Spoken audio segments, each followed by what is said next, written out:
wama muvubuka munnange bw'oganza kiwalajja n'ekinyirira okufa n'okibuuza oba ewaabwe bakifuga oba tebakifuga ne kikugamba nti nze waffe nze tewali anfuga tewali antegeerera era bwe mba njagadde ssulawo nsulawo bwe mba njagadde butasulawo sisulawo okitwalanga marriage material oba bya tatata andi okuteekako ntyaji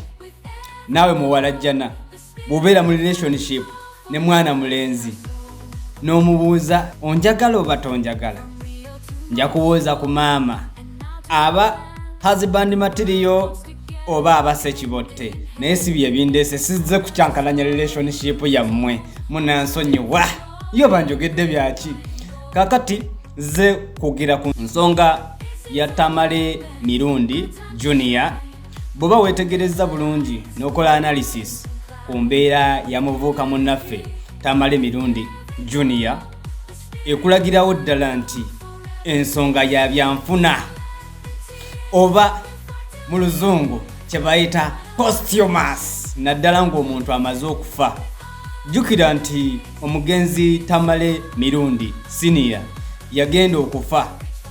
yalinga akimanyiiko cause mutabani we yamuintroducinga mu biseera ebyo ebyakalulu ka 2021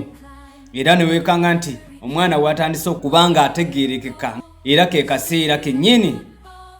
kali nti abadde anaatera okuva mu bulamu bw'ensi ate ekibi kiri nti famire ye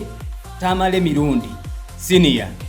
afudde agireseemu celebrity nga Tamale Mirundi Junior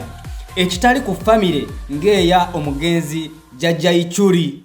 Ichuri yali taleseewo muntu amuddira mbigere kati kiba kitegeeza nti posthumous rights zibadde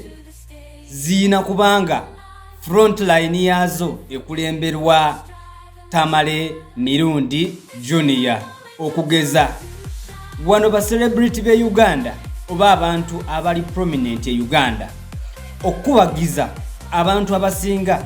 babadde bakubagiza Tamale Mirundi Junior teri muntu abadde akubagiza Tamale Mirundi's family nga ta frontinze Tamale Mirundi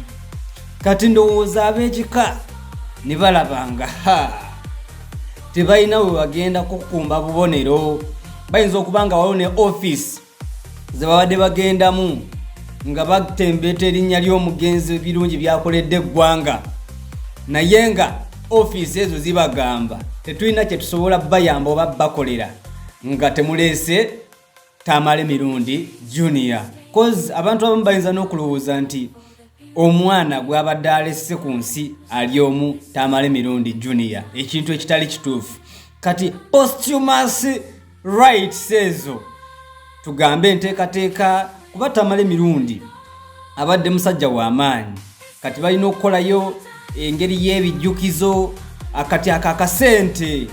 kiba kitegeeza nti singa kajja ng'ate Tamale Mirundi Junior waali abantu abasinga gwe bagenda okukola ki okuwa amatu n'amaaso so muganda wange Tamale Mirundi Junior nkusaasira byatuuseyo cause olaba nti ebyabaddewo mu family meeting akavuyo konna obulumi ne reactions zabadde ziviira ddala ku ggumba eyategeera bye twetaaga Ssennyonga gwe mulonzi gwe muloodi akabonero buwanguzi akabonero World Cup era ekikopo kye kyaffe ekibuga okugenda ku feezi empya kiba kyetaagamu eyo feesi empya ku bwaloodi meeya Londa Ssennyonga Moses